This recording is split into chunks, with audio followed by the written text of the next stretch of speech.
इस वीडियो में हम क्लास 10th मैथमेटिक्स की प्रश्नावली 4.2 का एक प्रश्न सॉल्व करेंगे। प्रश्न है, एक समकोण त्रिभुज की ऊंचाई इसके आधार से 7 सेंटीमीटर कम है। यदि कर्ण 13 सेंटीमीटर का हो तो अन्य दो भुजाएं ज्ञात कीजिए। इसे हल करने के लिए सबसे पहले एक हम समकोण त्रिभुज बनाते हैं। यह है समकोण त्रिभुज ABC। इसमें कर्ण AC है। 90 डिग्री के सामने वाली भुजा जो होती है वो कर्ण होती है और ये BC इसकी ऊंचाई है, AB आधार है। अब इसमें दिया है कि समकोण त्रिभुज की ऊंचाई इसके आधार से 7 सेंटीमीटर कम है। ये और कर्ण बराबर ये 13 सेंटीमीटर दिया है। तो यदि हम ऊंचाई इसके आधार से 7 सेंटीमीटर कम है, हम आधार को x मान लेते हैं, x सेंटीमीटर। तो ऊंचाई क्या होगी? ऊंचाई इसमें दिया है आधार से 7 सेंटीमीटर कम है, तो ऊंचाई बराबर होगी x माइनस 7 सेंटीमीटर। प्रश्न में दिया, हमने आधार को x माना है, तो प्रश्न में दिया है आधार से 7 सेंटीमीटर कम है ऊंचाई, तो x माइनस 7 सेंटीमीटर होगी ऊंचाई। इसको हम लिख देते हैं। ये हमने लिख दिया। माना समकोण त्रिभुज का आधार x सेंटीमीटर है, तब इसकी ऊंचाई x माइनस 7 सेंटीमीटर होगी। अब हम इसमें पाइथागोरस प्रमेय का प्रयोग करेंगे। पाइथागोरस प्रमेय क्या होता है? आधार का वर्ग प्लस ऊंचाई का वर्ग बराबर कर्ण का वर्ग। तो इसे हम लिख देते हैं। पाइथागोरस प्रमेय होता है आधार का वर्ग प्लस लंब का वर्ग बराबर कर्ण का वर्ग। ये जो लंब है ये ऊंचाई ही है, आधार ये है, कर्ण ये है, तो ये लंब हुआ, यानी ऊंचाई लंब है। तो आधार हमने x माना था, तो x का वर्ग लिखेंगे प्लस लंब यानी ऊंचाई x माइनस 7 सेंटीमीटर थी, तो इसका वर्ग लिखेंगे x माइनस 7 का होल स्क्वायर, और इसके बराबर में कर्ण का वर्ग है। कर्ण था 13 सेंटीमीटर, तो 13 का वर्ग। अब इसको हम हल करेंगे। तो सबसे पहले x वर्ग लिखेंगे। अब ये जो x ऋण 7 का होल स्क्वायर है, इसे हम एक सर्वसमीकरण की मदद से सॉल्व करेंगे। वो होती है a माइनस बी का होल स्क्वायर। ये होती है a square plus B square minus 2ab। यहाँ पर a है वो है x और b है वो है 7। तो सबसे पहले a का वर्ग यानी x का वर्ग आएगा प्लस b का वर्ग यानी 7 का वर्ग आएगा और ऋण 2ab, ऋण इंटू 2 इंटू एक्स इंटू 7, और ये बराबर में 13 का वर्ग होता है, वो होता है 169। तो अब ये जो x वर्ग है और एक x वर्ग है, ये दो x वर्ग हो जाएंगे और इसके बाद इसको लिखेंगे 2 इंटू एक्स इंटू 7। 7 का गुणा 2 में करेंगे तो 14 हो जाएगा और बाद में ये x। इसके बाद में ये जो 7 का वर्ग है, 7 का वर्ग कितना होता है? 7 का वर्ग होता है 49, तो इसको लिखेंगे और ये बराबर में 169। अब ये जो 169 है इसका हम पक्षांतर कर देंगे, और जब पक्षांतर होता है तो चिन्ह परिवर्तित होता है, तो 169 प्लस में है तो ये ऋण का हो जाएगा और ये बराबर में 0, क्योंकि 169 का पक्षांतर कर दिया तो यहाँ पर कुछ नहीं बचा। अब ये लिखेंगे 2x वर्ग ऋण 14x, और 169 में से 49 को हटाएंगे तो 120 प्राप्त होगा। बड़ी संख्या का चिन्ह आता है और ये बराबर में 0।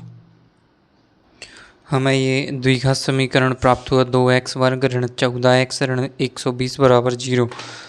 हम यहाँ देख सकते हैं कि यहाँ पर इसमें भी 2 है, इसमें भी 14 में भी 2 आता है और 120 के में भी 2 आता है, यानी इनके गुणनखंडों में। तो यहाँ से 2 को कॉमन निकाल लेते हैं। तो यहाँ से 2 को कॉमन निकालेंगे तो यहाँ पर केवल x वर्ग बचेगा, यहाँ पर बचेगा 7x। 2 का 7x में गुणा करेंगे तो 14x आएगा और ये ऋण।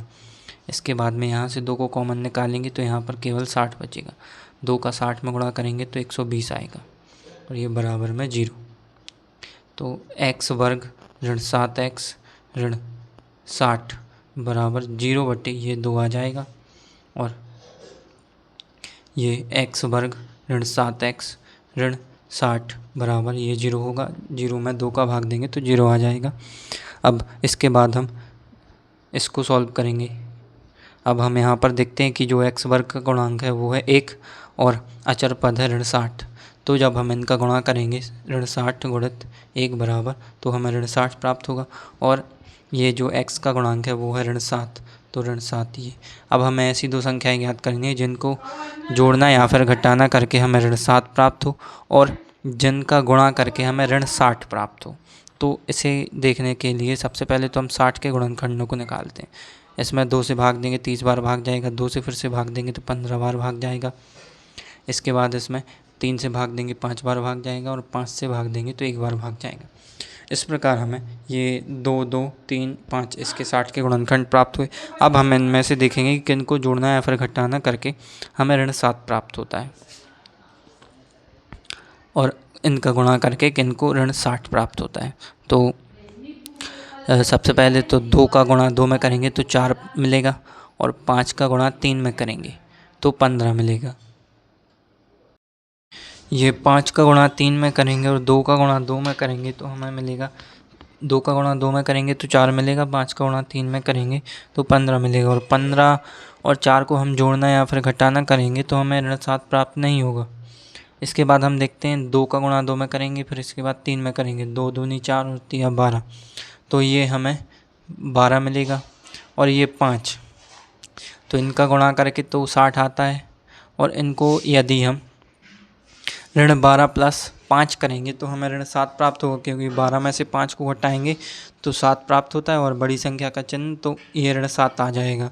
और इनका जब हम गुणा करेंगे 12 का गुणा 5 में करेंगे तो 60 प्राप्त होगा और ये ऋण 60 आएगा। यानी हमें ऐसी दो संख्याएं प्राप्त हो गई जिनको गुणा करके ऋण 60 प्राप्त हो और जिनको जोड़ना या फिर घटाना करके ऋण 7 प्राप्त हो। तो अब हम प्रश्न पर चलते हैं, इसे सॉल्व करेंगे। ऋण 7x को हम ऋण 12x और प्लस 5x में विभक्त कर देते हैं और ये ऋण 60 और ये बराबर 0। अब हम यहाँ से देखते हैं कि यदि ऋण 12x और प्लस 5x ये इसको सॉल्व करेंगे तो हमें ऋण 7x ही प्राप्त होगा। अब यहाँ से हम देखते हैं यहाँ भी x है यहाँ भी x है, तो x को कॉमन निकाल लेते हैं। तो यहाँ बचेगा x ब्रैकेट में, क्योंकि x वर्ग था और ये ऋण, और यहाँ केवल बचेगा 12। और इसके बाद यहाँ पर प्लस, यहाँ से हम 5 को कॉमन निकाल लेते हैं क्योंकि 60 के गुणनखंडों में 5 आता है। तो यहाँ से 5 निकाल लिए तो यहाँ बचेगा x और ऋण, तो 60 में से 5 को कॉमन निकाला तो बचेगा 12, इसके बराबर में ये 0। अब यहाँ भी x ऋण 12 है, यहाँ भी x ऋण 12 है, तो x ऋण 12 को हम कॉमन निकाल लेते हैं और तो ब्रैकेट में बचेगा x और यहाँ बचेगा x प्लस 5 और ये बराबर में 0। अब हम जानते हैं कि हम समझते हैं कि यदि a इंटू, इसको रफ में समझते हैं, a इंटू बी बराबर 0 हो तो हम इसे इस प्रकार भी लिख सकते हैं 0/a बराबर 0/b, यानी a का मान होगा वो होगा 0। और इसे इस प्रकार भी लिख सकते हैं b बराबर 0/a, इसको बट्टे में लेके 0 के, तो b का मान भी 0 आ सकता है। तो यानी x ऋण 12 का मान भी 0 हो सकता है और x प्लस 5 का मान भी 0 हो सकता है। तो एक एक करके इनको हम 0 के बराबर में रखते हैं, लिखते हैं जब x ऋण 12 बराबर 0 हो तब x का मान क्या होगा, 12 का पक्षांतर होगा तो x बराबर 12, और जब x प्लस 5 बराबर 0 हो तो हम जानते हैं कि यहाँ पर हम लंबाई x को हमने त्रिभुज का आधार माना था, यानी लंबाई, ये लंबाई है, तो लंबाई जो होती है वो कभी ऋणात्मक नहीं होती, लंबाई हमेशा धनात्मक होती है। तो यहाँ पर केवल हम x का मान 12 लेंगे केवल और केवल।